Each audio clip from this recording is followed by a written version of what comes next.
ನಮಸ್ಕಾರ. ಎಜುನೇಟ್ಸ್ಗೆ ಸ್ವಾಗತ. ನಾನು ಮೃತ್ಯುಂಜಯ್ ಕಬ್ಬೂರ್. 4 ತಿಂಗಳ ಒಳಗಾಗಿ 15,000 ಶಿಕ್ಷಕರ ನೇಮಕಾತಿ ಪ್ರಕ್ರಿಯೆಯನ್ನು ಪೂರ್ಣ ಮಾಡ್ತೀವಿ ಅನ್ನುವಂಥ ಮಾಹಿತಿ ಇದೀಗ ಇಲಾಖೆಯ ಕಡೆಯಿಂದ ಬರ್ತಾ ಇದೆ. ನಿನ್ನೆ ಅಷ್ಟೇ ಒಂದು ಸೆನ್ಸೇಷನಲ್ ನ್ಯೂಸ್ ಆಗಿದ್ದಂತಹ ಇದು ಇವತ್ತು ಅಧಿಕೃತವಾಗಿ ಪತ್ರಿಕೆಯಲ್ಲಿ ಕೂಡ ಬಂದಿದೆ. ಹೌದು, 100 ದಿನಗಳಲ್ಲಿ ಶಿಕ್ಷಕರ ನೇಮಕಾತಿಯನ್ನು ಪೂರ್ಣಗೊಳಿಸ್ತೀವಿ. ಜೊತೆಗೆ 2,500 IT ಶಿಕ್ಷಕರು ಅಂದರೆ ಕಂಪ್ಯೂಟರ್ ಟೀಚರನ್ನು ಕೂಡ ಇದೇ ನೇಮಕಾತಿ ಮಾಡ್ತೀವಿ ಅನ್ನುವಂಥ ಒಂದಿಷ್ಟು ಮಾಹಿತಿಗಳು ನಿನ್ನೆಯಿಂದ ಓಡಾಡ್ತಾ ಇತ್ತು. ಇದಕ್ಕೆ ಸಂಬಂಧಪಟ್ಟಂತೆ ಒಟ್ಟು 51,000 ಶಿಕ್ಷಕರ ನೇಮಕಾತಿಯನ್ನು ಮಾಡ್ತಾರಂತೆ.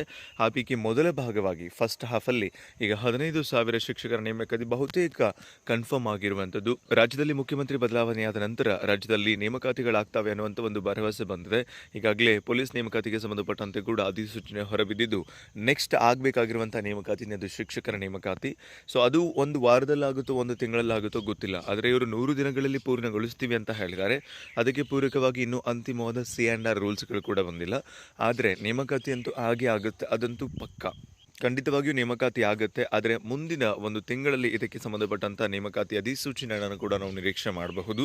ಸೊ ಈ ಒಂದು 15,000 ಶಿಕ್ಷಕರ ನೇಮಕಾತಿ ಏನಿದೆ, ಪ್ರಾಥಮಿಕ ಶಿಕ್ಷಕರ ನೇಮಕಾತಿ ಅಂತ ಅವ್ರು ಹೇಳ್ತಾ ಇದ್ದಾರೆ. ಸೊ ಇದರಲ್ಲಿ PSTR ಎಷ್ಟಿದೆ, GPSTR ಎಷ್ಟಿದೆ, ಬಹಳ ಮುಖ್ಯವಾಗಿ HSTR ಸಂಖ್ಯೆಗಳನ್ನು ಹೆಚ್ಚಿಗೆ ಮಾಡಬೇಕು ಅನ್ನುವಂಥ ಯೋಜನೆ ಕೂಡ ನಡೀತಾ ಇದೆ. ಸೊ ಈ ಒಂದು ಮಾಹಿತಿ ಅಧಿಕೃತವಾಗಿ ಬರೋ ತನಕ ನಮಗೆ ಯಾವ ಹುದ್ದೆಗಳು ಎಷ್ಟಿದ್ದಾವೆ ಅನ್ನುವಂಥದ್ದು ಖಂಡಿತವಾಗಿಯೂ ಖಾತರಿ ಆಗೋದಿಲ್ಲ. ಆದರೆ ಮುಂದಿನ 100 ದಿನಗಳ ಒಳಗಾಗಿ 15,000 ಪ್ರಾಥಮಿಕ ಶಾಲಾ ಶಿಕ್ಷಕರ ನೇಮಕಾತಿಯನ್ನು, ಅದರ ಜೊತೆಗೆ ಸಪರೇಟ್ ಆಗಿ 2,500 ಕಂಪ್ಯೂಟರ್ ಟೀಚರನ್ನು ಅಥವಾ IT ಟೀಚರನ್ನು KPS ಶಾಲೆಗಳಿಗೆ ನೇಮಕಾತಿ ಮಾಡೋದಕ್ಕೆ ಸಂಬಂಧಪಟ್ಟಂತೆ ಒಂದು ಯೋಜನೆಯನ್ನು ಸರ್ಕಾರ ಹಾಗೆ ಇಲಾಖೆ ಈಗಾಗಲೇ ಮಾಡಿಕೊಂಡಿದೆ ಅನ್ನುವಂಥದ್ದನ್ನು ನಾವು ಗಮನಿಸ್ತಾ ಇದ್ದೀವಿ.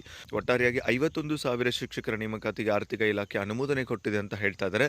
ಸೊ ಇದು ಹೊಸದಾಗಿ ಕೊಟ್ಟಿರುವಂಥ 51,000 ಶಿಕ್ಷಕರ ನೇಮಕಾತಿ ಆರ್ಥಿಕ ಅನುಮೋದನೆಯೋ ಅಥವಾ ಇದು ಅತಿಥಿ ಶಿಕ್ಷಕರಿಗೆ ಕೊಟ್ಟಂಥ ಆರ್ಥಿಕ ಇಲಾಖೆ ಅನುಮೋದನೆಯೋ ಅನ್ನುವಂಥದ್ದು ಇನ್ನಷ್ಟೇ ಸ್ಪಷ್ಟವಾಗಬೇಕಾಗಿದೆ. ಯಾಕೆಂದರೆ 51,000 ಶಿಕ್ಷಕರಿಗೆ ಆರ್ಥಿಕ ಇಲಾಖೆಯಿಂದ ಅನುಮೋದನೆ ಕೊಟ್ಟಿರೋದಕ್ಕೆ ಸಂಶಯ ಇದೆ. ಯಾಕೆ ಅಂತಂದರೆ ಈಗಾಗಲೇ ಅತಿಥಿ ಶಿಕ್ಷಕರಿಗೆ ಕೊಟ್ಟಿದ್ದಾರೆ. 51,000 ಅತಿಥಿ ಶಿಕ್ಷಕರಿಗೆ ಆರ್ಥಿಕ ಇಲಾಖೆ ಅನುಮೋದನೆ ಕೊಟ್ಟಿದ್ದಾರೆ. ಬಟ್ ಅದೇನೇ ಆಗಿದ್ರೂ ಕೂಡ ನಮ್ಮ ಒಂದು ಭರವಸೆ ಇರುವಂಥದ್ದು ಕಾಯಂ ಶಿಕ್ಷಕರ ನೇಮಕಾತಿ ಆಗಬೇಕು ಅಂತ ಹೇಳಿ.